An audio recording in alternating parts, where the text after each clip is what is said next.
great to be here. So let me pull up the numbers really quick, because at the end of each month, before the next day even hits, I always review my month to make sure how many days did I actually work and how many days did I take off, and then who actually was a part of those team numbers. So De'Arius brought in 2 recruits, so give it up to him for him. Danny brought in a recruit, and Nora brought in Nora, my new girl. She's in licensing class this morning, and Virginia with the buddy in class with her. She brought in 2 recruits, so 1 clap for her. And Manny brought in an app. That was his first app, was his own app, right? Which is a big deal because you gotta represent your own company. You can't sell what you don't own, and you can't teach what you don't know, right? So great job, Manny. And then my girl Shiante in South Carolina, she brought in an app. So 1 clap for her. So and she's 19 too, so I'm excited about the next level. So we brought in 10 by 11,000, which is something low in my standards, but like Samir said, we're rebuilding right now, so I'm really excited for the new blood that's coming in a sense. So today I'm going to talk about attendance because I got to go back to the basics, right? When I first came in, my trainer said, even though I worked 80 hours a week, like if you think Sunday, Monday, Tuesday, Wednesday, Thursday, Friday, Saturday, I worked 80 hours a week, and I worked from 10 a.m. to midnight or 1 o'clock in the morning between 2 jobs, and it was so stupid because I had to rush from one job at 5 o'clock to change into a uniform for the next job, and they were paying me minimum wage anyways, So it was just so stupid what we do for our jobs, and we won't do it for our business that pays us a lot more as long as we just focus on it, right? So with our jobs, and we won't do it for our business that pays us a lot more as long as we just focus on it, right? So what you focus on grows. And that's why a lot of people have a lot of issues, because all they do is focus on their issues. I'm teaching a guy right now coming in, and he's relatively young, and all he does is he comes into the office, and I'm like, hey, how's your day going? He's new, right? So I'm going to give him a break, but he always brings in an issue and wants to talk about his issue, right? And every time there's another issue. And it's only been 3 times, right? But now he's learning. You don't do that in the office. You come in and you bring a great attitude, and then your life starts to change. So you want to focus on bigger attendance, and it starts with you. The bigger attendance, the more people showing up, the more appointments will be booked throughout the week. Why? Because you're putting your people in front of the best people, and when the best people are talking to your people, they're saying the same thing you're telling them, but sometimes mom says one thing and dad says another thing. You want to listen to dad instead of mom. It just sounds different, right? If I'm a woman talking to a man, sometimes the man's not going to listen to me. He'll listen to another man like Samir, right? But we're saying the same thing. So use attendance, the environment to your advantage, right? But the people that show up and have the most people showing up, also the meeting belongs to them. So my trainer, no matter what, he told me you have to show up. So that's why I tell all the guys on our team, yeah, you have to show up. And what we find is the people that show up have the knowledge that Hannah was saying. She shows up, that's why she does work, because she knows and understands what to do that's income producing activity versus time wasting activity, right? Just being busy. So everyone in my mind, what I think when I'm talking to somebody who gives me a reason why they can't show up or whatever, in my mind, I'm asking myself, does this person deserve for me to be a better coach on them? The answer is always yes. And either you're going to quit because I'm too soft on you and I'm not telling you what to do and what you need to do, or you're going to quit because I want you to do better, and when you really don't want to do better. You're just wanting to complain and not want the solutions, right? So in my mind, everyone deserves a better version of me, the best version of me.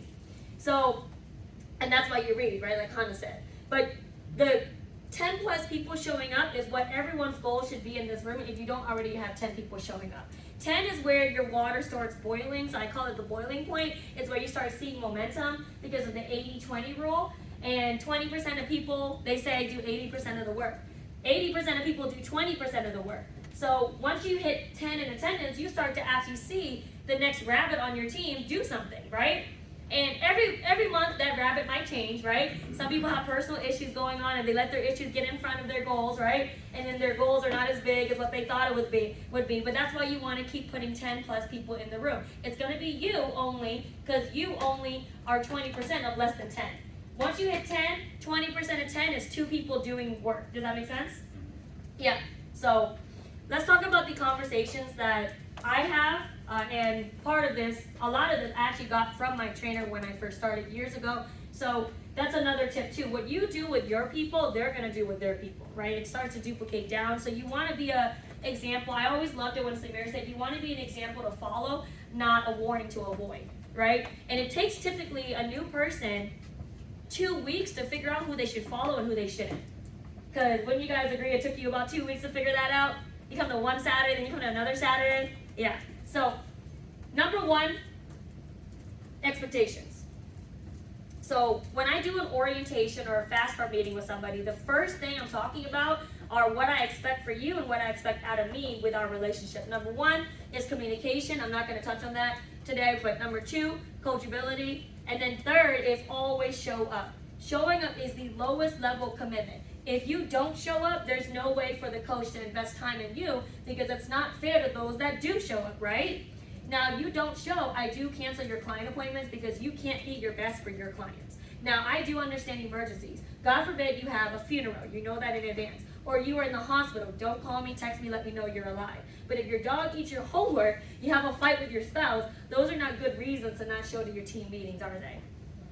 And I get the commitment from the new recruit. Now you shouldn't be asking me if it's important to show up or not, or what I should show up to or not show up to, right? Next. Second is the schedule, because I want to know when you cannot work on your business. Like you are away from your phone, you're on an 8-hour shift or whatever it is for your job. Like Sheila, you used to work 16-hour days, right? 12-hour days. Okay. Well, you kind of work like 16 hours now. I don't know. It's like Friday night, it's like I'm texting my Top Gun numbers, and I'm like, Sheila hasn't texted yet. It's like, God dang it. So, but no, that's pretty cool to see somebody who, you know, for once will put 12 hours into a day, but puts way more for her business. That's an example. So, scheduling. So these are the times Mr. and Mrs. Recruit, we show up. Saturday mornings from 9:30 to 11:30 in Virginia. And now for my team, the team that we have an office in DC now, we have our Tuesday night op meetings, so I put in Tuesday too. So if you guys are not part of that, don't worry about Tuesday. But Saturday mornings, 9:30 a.m. to 11:30 a.m. in Virginia, and Tuesday 7 to 8:30 in DC. Now, I told you 9 a.m. Saturday, even though you see on my screen, Mr. Recruit, right, that it's 9:30 is when we actually start. Why do you think that is? And they'll give you whatever reason. You'll start to actually, understand the mentality, right? Because haven't you heard showing up on time is late and showing up early is on time? They always nod like, yeah, that's how you're supposed to do it. But then some people still show up at 9:30. It's crazy, right?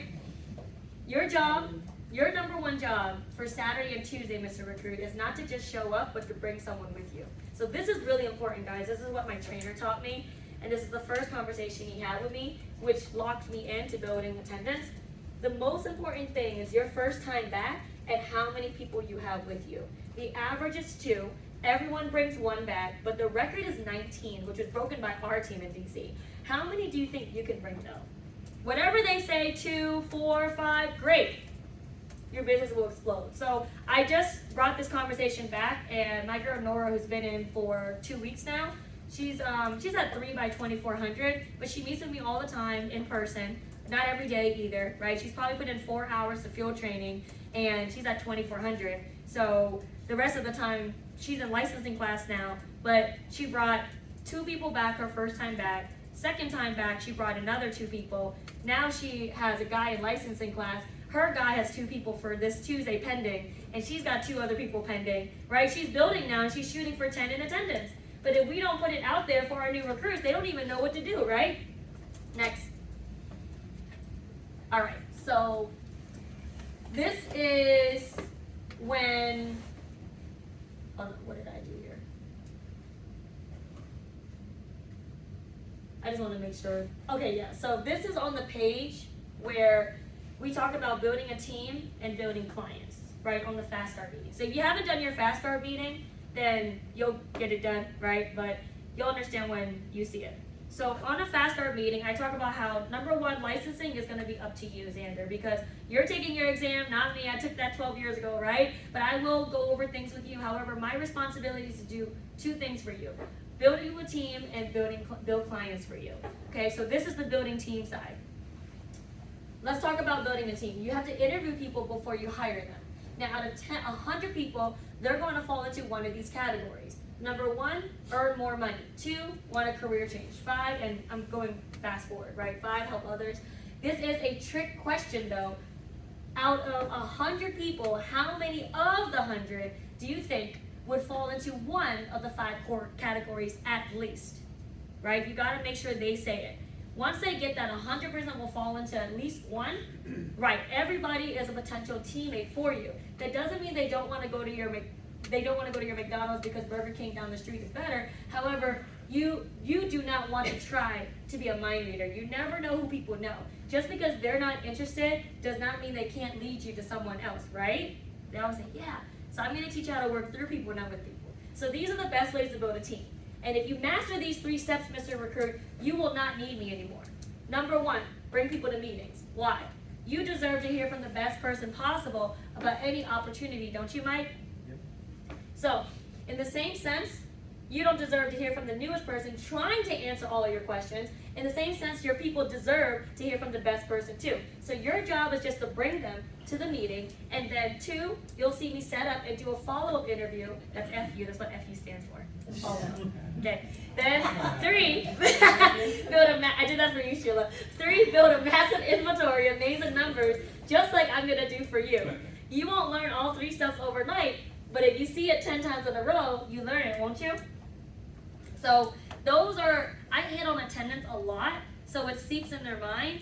And, after I tell you don't show up, it's not up to me, You were the one who disqualified yourself, not me. I'm the one who shows up, and I'm going to work with the people that do show up because they invested their time to get here no matter what it is. And it's cool to work with so many different people because you just see how people react to their personal issues versus the next person, and you don't really have excuses for people anymore, And the excuses you make are the excuses you take. So, those are the conversations I believe everyone should be having with their new people. So, that's all I got for you guys. See you.